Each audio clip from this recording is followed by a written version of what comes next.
Olá pessoal, sejam todos muito bem-vindos. Eu sou o Luiz Carlos de Oxalá, aqui do canal da Lecache Escola de Magia.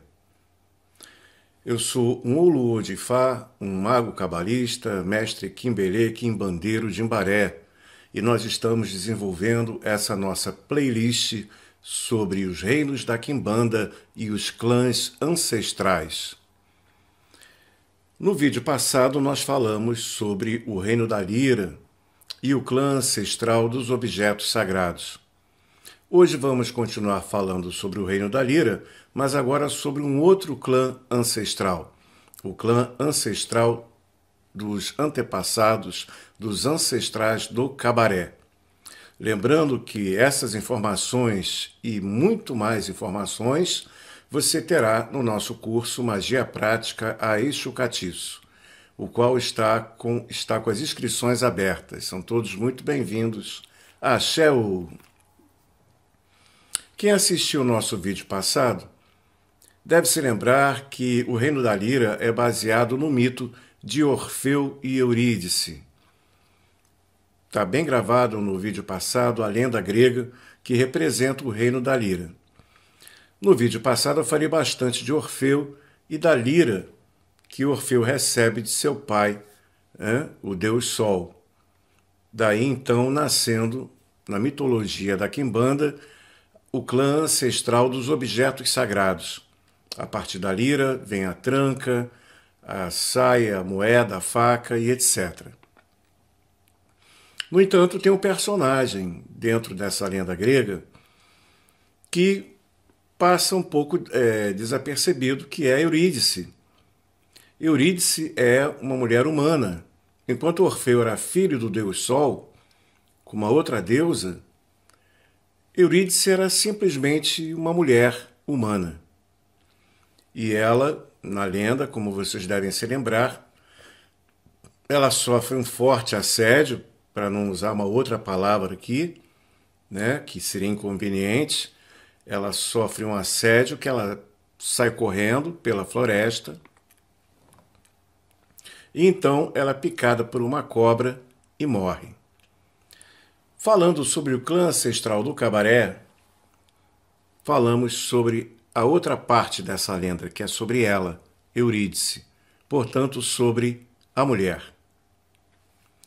O clã ancestral do Cabaré, assim como o reino da Lira, está relacionado à arte, à música, ao prazer, à cura da alma, tudo aquilo que nós já falamos. Também no reino da Lira nós temos o clã ancestral do Cabaré, que está relacionado a alguns tabus importantes. Vamos lembrar que a força espiritual da Quimbanda, ela tem suas raízes no Brasil colônia, na época da escravidão, na época em que a Igreja Católica, através da Inquisição, cometia atos terríveis e sufocava mesmo, todo tipo de possibilidade de prazer e de vivência mais doce, digamos assim. O clã ancestral do Cabaré é uma força espiritual de guerrilha, é uma força espiritual que vai contra essa opressão da igreja tradicional, da religião tradicional, que tenta oprimir a mulher, que tenta oprimir o prazer, que tenta oprimir o sexo. Na realidade, o clã ancestral do Cabaré é um clã basicamente feminino, pois a mulher é o primeiro grande tabu. A mulher, dentro desse meio repressivo da época, era vista como um objeto do homem, por sua vez também era visto apenas como uma fonte de pecado. Muitas vezes, nas culturas tradicionais judaico-cristã, a mulher era vista como um elemento amaldiçoado, pois ela pegava uma alma que estava com Deus no céu, no plano superior, e através do pecado do sexo fazia essa alma encarnar através da gravidez. E isso entre vários outros tabus, tá? O que importa é que a gente entenda que o clã ancestral do Cabaré da Quimbanda é um clã que lida com esse tabu da mulher, do prazer e do sexo. Especialmente na questão da mulher, é muito interessante observarmos como as pombagiras, chamadas pombagiras, são mulheres que se demonstram muito bem resolvidas com o seu corpo, com a sua sexualidade, com a sua presença de espírito, com a sua potência pessoal.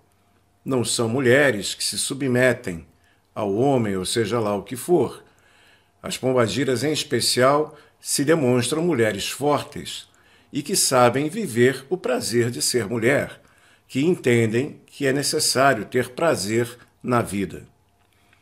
Hoje, com o mundo moderno, isso pode ser até normal, mas, no entanto, é necessário que nós, ao colocarmos no conceito histórico, venhamos a entender como essa força espiritual que fala de prazer, bem-estar, liberdade do corpo feminino, da sensibilidade da alma feminina, é uma força espiritual profundamente revolucionária, pois, como já disse, ela bate de frente contra a oposição da época do Brasil colonial.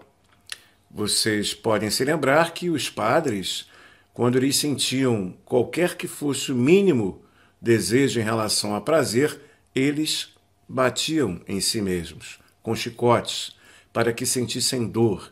Essa dor era para anular o sentido do desejo, para anular a vontade do prazer. Já a nossa quimbanda e nossas entidades espirituais entendem muito bem que na vida terrena precisamos ter prazer, que na vida terrena precisamos sorrir, cantar, se divertir, que a vida não é só escravidão, trabalho forçado e sofrimento.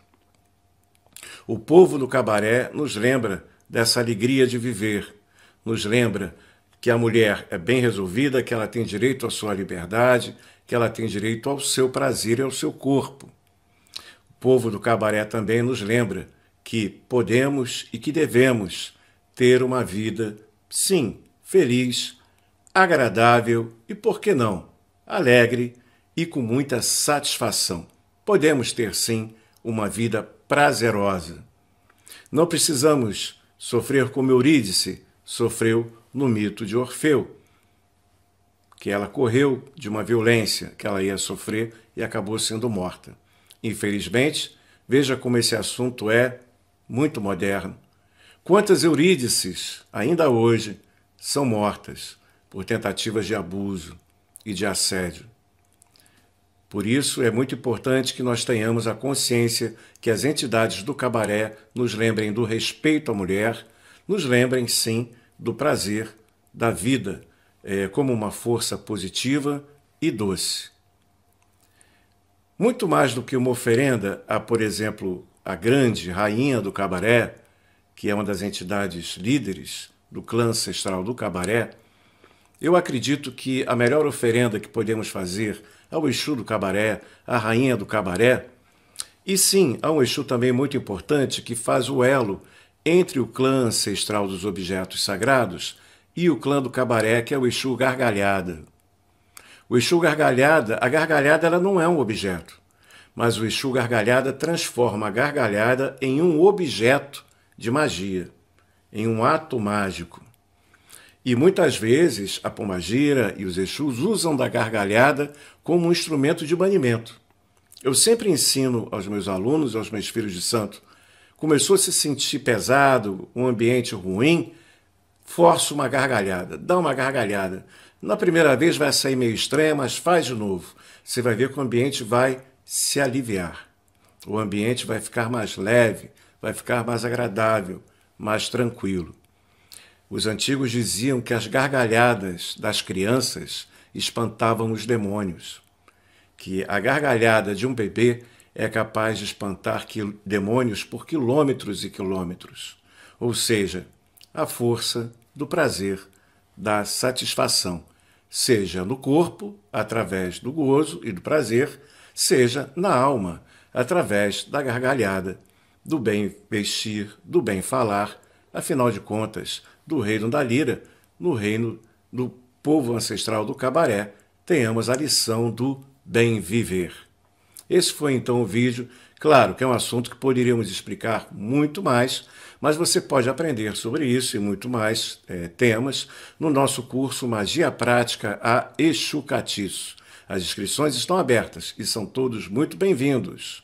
Banda Gira, axé, axé, axé, axé.